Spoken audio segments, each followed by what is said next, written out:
আসসালামু আলাইকুম, আমি মাহফুজুর রহমান, বিএসএস অনার্স চুয়াডাঙ্গা সরকারি কলেজ, অর্থনীতি বিভাগ। আমাদের যে ইউটিউব চ্যানেল এবং ফেসবুক পেজ রয়েছে, সেই পেজের এবং ইউটিউব চ্যানেলের ধারাবাহিক ভিডিওর পরে আপনাদের সবাইকে স্বাগত জানাই।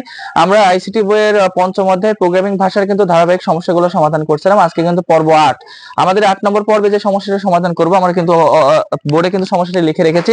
একটি ত্রিভুজের পরিসীমা নির্ণয়ের জন্য অ্যালগরিদম, ফ্লোচার্ট ও সি প্রোগ্রামিং। আমি তোমাদের এর আগে অবগত করেছি যে এইচএসসি বোর্ড প্রশ্নে তোমাদের এই প্রোগ্রামিং ভাষা থেকে কিন্তু এক সেট প্রশ্ন তোমরা পাবাই পরীক্ষায়। এবং আমি বলেছি যে উদ্দীপকে কি থাকবে, উদ্দীপকে ভাই একটি হয় অ্যালগরিদম থাকবে, না হয় ফ্লোচার্ট থাকবে, না হলে সি প্রোগ্রামিং থাকবে। এই তিনটি জিনিসের যে কোনো একটা তুমি উদ্দীপকে পাবেই। যদি তোমার উদ্দীপকে একটা অ্যালগরিদম দিয়ে দেয়, তবে তোমার গতে প্রশ্ন আসতে পারে যে এই অ্যালগরিদমটার আলোকে ফ্লোচার্ট নির্ণয় করো, আবার ঘতে আসতে পারে এই অ্যালগরিদমটার আলোকে সি প্রোগ্রামিং করো। একইভাবে যদি ফ্লোচার্ট উদ্দীপকে পাও, তোমার গ এবং ঘতে অ্যালগরিদম এবং সি প্রোগ্রামিং চাবে। এমনকি তুমি উদ্দীপকে সি প্রোগ্রামিংও পেয়ে যেতে পারো। সি প্রোগ্রামিং যখন উদ্দীপকে পাবে, তখন তোমার ঘতে অ্যালগরিদম এবং ফ্লোচার্ট পাবে, ফ্লোচার্টের আলোকে প্রশ্ন হতে পারে। এছাড়াও কিন্তু লুপের ব্যবহার এখন আমরা জানি। লুপের ব্যবহার যখন ধারার অঙ্ক থাকে, ধারার অঙ্কের লুপের ব্যবহার করা হয়, তো লুপের ব্যবহারও কিন্তু উদ্দীপকের প্রশ্নে চলে আসে। আমরা ধারাবাহিকভাবে সেই সমস্যার দিকে আগাবো। তো আজকের যে সমস্যাটি, একটি ত্রিভুজের পরিসীমা নির্ণয়ের জন্য অ্যালগরিদম, ফ্লোচার্ট ও সি প্রোগ্রামিং, সেটার সমস্যার দিকে আগাই। আমরা প্রথমে ফ্লোচার্ট থেকে শুরু করব। তো ফ্লোচার্ট দেখো, অনেকেই আছো তোমরা কমেন্ট করেছো যে লেখা ঠিক মতো বোঝা যায় না। তো আমি মুখ থেকে যখন বলবো, তখন তোমরা মিলিয়ে একটু কষ্ট করে বুঝে নিবা। ফ্লো চার্ট লিখেছি, এখানে ফ্লো চার্ট অঙ্কন করবো। আমরা বলেছি একটা ফ্লো চার্টেরও কিন্তু একটা বেসিক গঠন রয়েছে। যেমন কিনা একটা এইচটিএমএল যখন আমরা করেছি, এইচটিএমএল এর বেসিক গঠন ছিল এইচটিএমএল হেড, টাইটেল শুরু, title close, head close, body শুরু, বডি ক্লোজ, এইচটিএমএল ক্লোজ। এটা কিন্তু একটা এইচটিএমএল এর বেসিক স্ট্রাকচার ছিল। তেমনি ভাবে একটা ফ্লো চার্টেরও বেসিক স্ট্রাকচার। আমরা জানি একটা স্লাইড সার্কেল দিয়ে ফ্লো চার্ট শুরু করা হয়। তো একইভাবে আমরা একটা স্লাইড সার্কেল দিয়ে ফ্লো চার্ট শুরু করলাম, যার মাঝখানে লিখতে হয় স্টার্ট। আমরা 8 পর্ব আজকে সমস্যা সমাধান চলছে। 8টি পর্বে কিন্তু যতগুলো সমস্যা সমাধান করেছি, ফ্লো চার্ট কিন্তু এই স্লাইড সার্কেল দিয়ে স্টার্ট করেছি। তোমরা কিন্তু স্লাইড সার্কেলটা, স্ট্রাকচারটা মনে রাখলে কিন্তু তোমরা পারবা। তো স্টার্ট দিয়ে শুরু করতে হয়। আমরা জানি স্টার্টের পরে ইনপুট নিতে হয়। কি ইনপুট করতে হয়? আমরা যে বলেছি প্রোগ্রামিং জিনিসটা কি, প্রোগ্রামিং হচ্ছে কম্পিউটারকে কোনো সমস্যা সমাধানের জন্য ধারাবাহিকভাবে অর্ডার করা। আমরা যে অর্ডারটা করব, তো অর্ডারের জন্য অবশ্যই ইনপুট প্রদান করতে হবে। তো সমস্যা কি বলছে, একটি ত্রিভুজের পরিসীমা নির্ণয়। তো পরিসীমার সূত্র তোমাদেরকে জানা থাকা লাগবে, না হলে কিন্তু ইনপুট করতে পারবা না। পরিসীমা নির্ণয়ের সূত্র কি? আমাদের পরিসীমার ইংরেজি হচ্ছে পেরিমিটার। তো পরিসীমা, মূলত পরিসীমার সূত্রটা আমি লিখে রাখি। পরিসীমা ইকুয়াল, এখানে দীর্ঘার হবে না, হস্যিকার হবে। পরিসীমা ইকুয়াল, একটি ত্রিভুজে যদি 3 বাহু হয়ে থাকে, তাহলে a plus B plus c, এই হচ্ছে পরিসীমার সূত্র। ঠিক আছে, দৈর্ঘ্য প্লাস প্রস্থ প্লাস উচ্চতা। তো আমরা এ বি সি ধরেছি, এ একটা ভ্যারিয়েবল চলক, বি একটা ভ্যারিয়েবল চলক, সি একটা চলক। 3টা চলক মান ধরে নিয়েছি, দৈর্ঘ্য, প্রস্থ এবং উচ্চতার মান। তো তোমাকে ইনপুট সেই 3টি নিতে হবে, যে 3টি চলক তুমি ভ্যারিয়েবল ধরেছো। তো ইনপুটের জন্য আমরা জানি এটা সামান্তরিক আঁকাতে হয়। আমরা প্রথম দিকেই বলেছিলাম, যখন আমরা ফ্লোচার্ট নিয়ে আলোচনা শুরু করেছিলাম, যে স্লাইড সার্কেল এবং স্লাইড সার্কেল দিয়ে স্টার্ট শুরু করতে হয়, স্লাইড সার্কেল দিয়ে ইন করতে হয়, ইনপুটের জন্য একটা সামান্তরিক আঁকাইতে হয়। আবার যখন আউটপুট বের করবো, তখনও কিন্তু একইভাবে সামান্তরিক আঁকাইতে হবে। একটা আয়তাকারের মধ্যে ইনিশিয়ালাইজেশন অর্থাৎ প্রক্রিয়াকরণ করতে হবে। এগুলো কিন্তু আমি প্রথম ভিডিও যদি দেখে থাকো, তোমরা কিন্তু বুঝতে পারবে। তো ইনপুট আমাদের কি নিতে হবে, যে আমাদের প্রশ্নের সমস্যা সমাধানের জন্য কি কি ইনপুট লাগবে, এবিসি, বা তোমরা এক্স ওয়াই জেড নিতে পারো, এম এন ও নিতে পারো, ইচ্ছা মতো চলক ধরতে পারো। তো ইনপুট যেহেতু আমরা এ পি সি ধরেছি, এখানে এ কমা বি কমা সি লিখতে পারি। তোমরা যদি লেখা বুঝতে না পারো, তখন মুখ থেকে শুনে লিখতে পারো।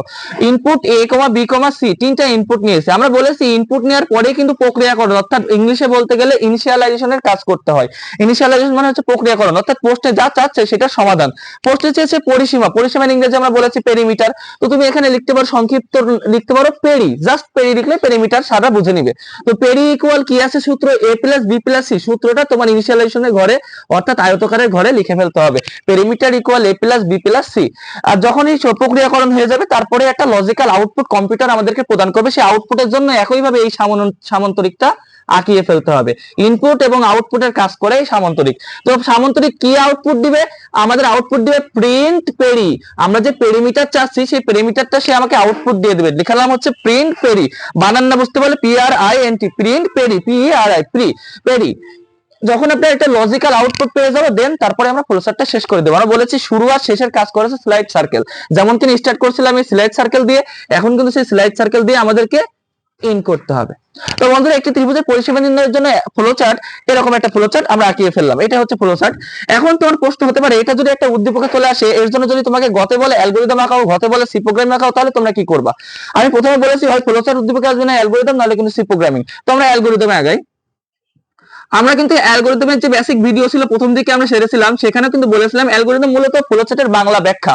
তো ধাপ আকারে আমরা এটা করব। স্টার্টের এখানে ধাপ 1 লিখবো। ধাপ 1 এ কি বলছে? বলছে স্টার্ট অর্থাৎ শুরু করি। এখানে বাংলাতে ব্যাখ্যা করে দেব, বলছে শুরু করি। খুবই সহজ। ধাপ 2, ইনপুট এ বি সি কিসের মান ধরেছে? দৈর্ঘ্য, প্রস্থ এবং উচ্চতা। যেহেতু ত্রিভুজে 3টে বাহু থাকে আমরা জানি, তো তুমি এখানে লিখতে পারো দৈর্ঘ্য ইকুয়াল এ কমা, প্রস্থ ইকুয়াল বি কমা, উচ্চতা ইকুয়াল সি, ইনপুট করি। ধাপ 3 হচ্ছে ইনিশিয়ালাইজেশন অর্থাৎ প্রক্রিয়াকরণ। পেরিমিটার নির্ণয় করে দিচ্ছে, তুমি বাংলা এখানে ব্যাখ্যা করে দিবা। ধাপ 3, পরিসীমা নির্ণয় করি। পরিসীমা সমান সমান a plus B plus c নির্ণয় করি। ধাপ 4 একটা লজিক্যাল আউটপুট কিন্তু আমরা পেয়ে যাচ্ছি কম্পিউটারের কাছ থেকে। তাই ধাপ 4 এ আমরা কি বলবো? যে ফলাফল বের করি। ফলাফল বের করি। ধাপ 5 এ হচ্ছে ইন করা অর্থাৎ শেষ করি। খুবই সহজ। আমরা ফ্লোচার্ট দেখে অ্যালগরিদম খুব সহজে আঁকাইতে পারি। এভাবে একটি ত্রিভুজের পরিসীমা নির্ণয়ের জন্য অ্যালগরিদমটা ঠিক এরকম। তোমরা ভিডিও পজ করে কিন্তু এগুলো তুলে নিতে পারো। আমরা কিন্তু ধারাবাহিকভাবে 40 থেকে 50টি সমস্যা সমাধান করব, যাতে পরীক্ষায় আমাদের একদম হুবহু কমন আসে। এবং এরাও কিন্তু আমার ব্যাচের অনেক স্টুডেন্টের কিন্তু আমরা রিভিউ পেয়েছি যে পরীক্ষায় কিন্তু হুবহু কমন চলে এসেছে। আচ্ছা, তোমরা কিন্তু পজ করে তুলে নিতে পারো। এখন আমরা সি প্রোগ্রামিং এ যাব। একটি ত্রিভুজের ক্ষেত্রফল নির্ণয়ের জন্য ফ্লোচার্ট এটা, অ্যালগরিদম এটা। এখন আমরা সি প্রোগ্রামিং অঙ্ক করে শেষ করব। আমরা বলেছিলাম একটা সি প্রোগ্রামিং 6টি উপকরণ নিয়ে গঠিত। প্রথমে হেডার ফাইল, তারপর data type, variable, operator, statement and function, এই 6টা উপকরণ নিয়ে একটা সি প্রোগ্রামিং গঠিত। তো হেডার ফাইল কি? আমরা জানি একটা হেডার ফাইল শুরু হয় এরকম প্রত্যেকটা সি প্রোগ্রামিং এ হ্যাশট্যাগ ইনক্লুড stdio.h। অনেক সময় কিন্তু বহুনির্বাচনী পোস্টে চলে আসে stdio এর ফুল মিনিং কি। আমি কিন্তু প্রথম ভিডিওতে তোমাদের জানাইছিলাম std মানে স্ট্যান্ডার্ড আই দ্বারা ইনপুট, ও দ্বারা আউটপুট, এবং এই .h হচ্ছে একটা এক্সটেনশন ফাইল। ঠিক আছে। আচ্ছা, দেন হচ্ছে মেইন ফাংশন